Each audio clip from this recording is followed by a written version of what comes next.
Mesdames et messieurs, bonjour et bienvenue dans le Focus Éco. Le Maroc compte répliquer suite à la décision de la Commission européenne d'imposer des droits compensateurs sur les importations de jantes en aluminium en provenance du Maroc. Mesure que la Commission européenne affirme appliquer contre des pratiques commerciales déloyales. Et pourtant, l'enquête ayant mené à cette conclusion présente des incompatibilités par rapport aux dispositions de l'accord sur les subventions et les mesures compensatoires. Instituer des mesures compensatoires contre le prétendu soutien financier de la Chine imputé au Maroc est contraire aux règles de l'OMC. Le Maroc dénonce le fait que la Commission européenne n'ait pas obtenu suffisamment d'éléments de preuve avant l'ouverture de l'enquête pour imputer le prétendu financement chinois au pouvoir public marocain. Décryptage de la situation avec Mohamed Ben Chkroun. Vous êtes professeur au South College Europe. C'est un plaisir de vous avoir avec nous dans ce Focus Éco. Merci infiniment pour l'invitation.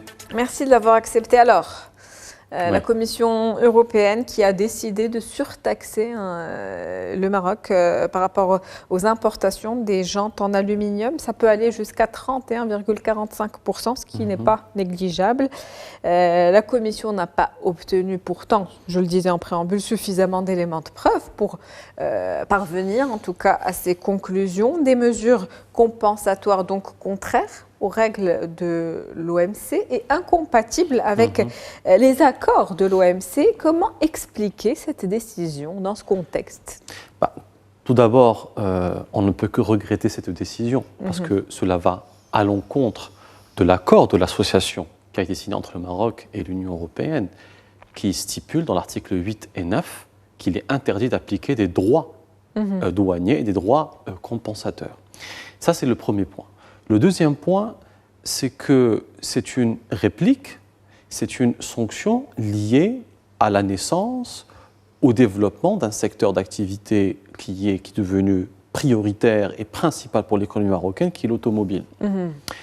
Et l'un des effets néfastes de cette décision, c'est qu'il y avait une quatrième usine qui avait comme ambition de s'implanter à Kenitra par l'entreprise de Dicastal et qui a été annulée pour être relocalisé au Portugal. Donc c'est une décision qui ne rend pas service à un partenaire privilégié pour l'Union européenne qui est le Maroc. Et donc je pense que c'est une décision qui est injuste, pour ne pas dire abusive. Abusive, sachant que déjà en 2023, il y a eu des taxes. Tout à fait. À hauteur de 17%. Déjà qu'en 2023, effectivement, ils ont décidé d'appliquer des droits anti-dumping qui s'étaient élevés à 17,1%. Maintenant, on ajoute cela à 31,4% de droits compensatoires pour l'entreprise Dicastal. Donc ça fait un total qui avoisine les 49%. Donc ça veut dire que c'est une atteinte à la compétitivité marocaine. Parce que, effectivement, les jantes en aluminium produits au Maroc et exportées à l'Union européenne, on est passé de 2% de part de marché à 9% de part de marché. Et ce qui expliquait ça, c'est que nous avions une valeur ajoutée et que nos prix étaient à 17% moins chers. Maintenant qu'on applique cette taxe, malheureusement, on n'a plus d'avantage comparatif réel. Et ça, c'est quelque chose qui revient même à être plus cher maintenant. Effectivement, ça va être plus cher. Et c'est quelque chose qui n'est pas, qui est vraiment déloyal, qui n'est pas fair-play, parce que nous avons des accords de libre-échange avec l'Union européenne. Beaucoup de produits européens se vendent sur le sol marocain sans droit douanier, qui portent atteinte à l'émergence d'une industrie locale, mais par respect à nos traités, on applique ça, on laisse passer. Maintenant qu'on a un secteur d'activité qui sort du lot, on veut nous le casser. Je trouve que c'est quelque chose qui est très abusif. Il est de rôle du Maroc de répliquer par des tarifs réciproques, de répliquer d'abord d'exprimer leur désaccord, de faire appel à un avocat afin d'expliquer. C'est fait. Il a été fait appel à un avocat. Une réplique et une réponse est attendue. Elle a été annoncée. On attend de voir comment la situation va évoluer. En tout cas, Au vu de la situation, on peut parler d'une tentative de freiner un petit peu les investissements asiatiques au Maroc ou peut-être les relocaliser vers l'Europe. C'est un petit peu ce qu'on tente de faire aujourd'hui. C'est clair qu'il y a une intention de freiner, de mettre des barrières, à l'émergence d'une industrie qui devient effectivement compétitive. Mais encore une fois, comment l'Union européenne ou comment la Commission européenne perçoit le Maroc? Si on perçoit le Maroc comme un pays partenaire, comme un pays privilégié, qui ont des intérêts réciproques, dont leurs économies sont embriguées, on ne peut pas appliquer un traité de libre-échange lorsque cela sert les intérêts de l'Union européenne et mettre des ripostes et des réserves lorsque cela dessert l'industrie interne de l'Union européenne. Je pense que lorsqu'on est dans un principe d'ouverture, il faudrait le respecter dans tous les cas. Décision qu'il faut donc aujourd'hui déplorer. Quelle réaction du secteur de l'industrie au Maroc aujourd'hui, des industriels qui opèrent dans ce secteur? Alors, bien sûr que c'est une décision qui va impacter négativement, d'autant plus que nous devons le répéter, que l'Union européenne, que le marché européen est notre premier client. Et donc, lorsqu'on réussit à s'exporter, lorsqu'on réussit à augmenter nos parts de marché, cela va permettre d'asseoir une crédibilité pour accéder à d'autres marchés comme l'Afrique, comme le Moyen-Orient, comme les États-Unis, afin d'avoir effectivement une forme de polyvalence et de diversification des marchés. Maintenant, ce qu'il faut, c'est qu'on doit continuer. Il faut que le gouvernement et que les autorités marocaines continuent à soutenir ce secteur-là. Il ne faut pas les laisser à l'abandon ou bien les laisser seuls gérer cette décision qui vient de l'extérieur. Donc il faut qu'il y ait un accompagnement, il faut qu'il y ait un allègement, il faut qu'il y ait un soutien financier pour qu'on puisse maintenir notre compétitivité, car cela en va de l'intérêt primaire de l'économie marocaine. Justement, dans ce contexte, comment défendre les intérêts des entreprises marocaines et les investissements également au Maroc pour que le Royaume du Maroc reste une destination attractive pour les investisseurs? Il faut juste qu'on continue. Il faut qu'il y ait une continuité d'une stratégie d'émergence industrielle qui a réussi, qui a porté ses fruits.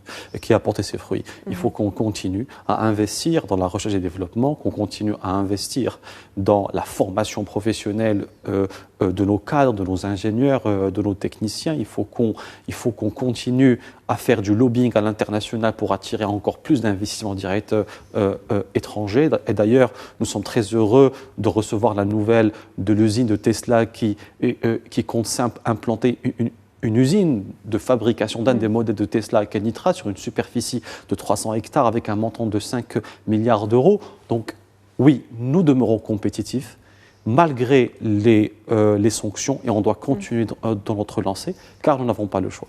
Nous restons compétitifs, nous continuons à diversifier nos partenaires. Tout à l'heure, vous avez parlé de l'impact économique qui va en tout cas être certainement ressenti pour le Maroc, mais aussi quel impact par rapport aux relations commerciales entre l'Union européenne et le Maroc?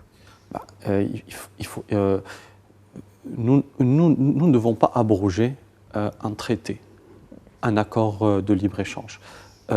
On espère vraiment que cette sanction-là, que ces décisions de la Commission européenne soient juste une petite parenthèse par rapport à l'idée générale qu'on se fait des relations maroco-européennes, car sinon on s'acheminerait vers une escalade qui ne serait profitable ni au Maroc ni à l'Union européenne. Donc nous comptons, on reste optimiste sur le fait qu'il y a des personnes au sein des instances de la Commission européenne qui vont revoir leur position et de se dire que finalement, si on respecte le traité de l'accord entre l'Union européenne et le Maroc, qui nous oblige à respecter des traités de libre-échange, cela en va de l'intérêt du Maroc, d'un pays crédible, d'accord, qui est là et qui joue un rôle sécuritaire, un rôle de stabilisation des frontières, un rôle de stabilisation des flux migratoires. Et donc c'est un pays sur lequel on doit compter et qui est devenu indispensable au devenir de l'Union européenne. Et pour cela, il faut aussi qu'on respecte leur développement et qu'on respecte qu'eux aussi, ils ont le droit d'avoir des secteurs d'activité forts, industriels et avancés et de ne pas mettre des barrières comme ça.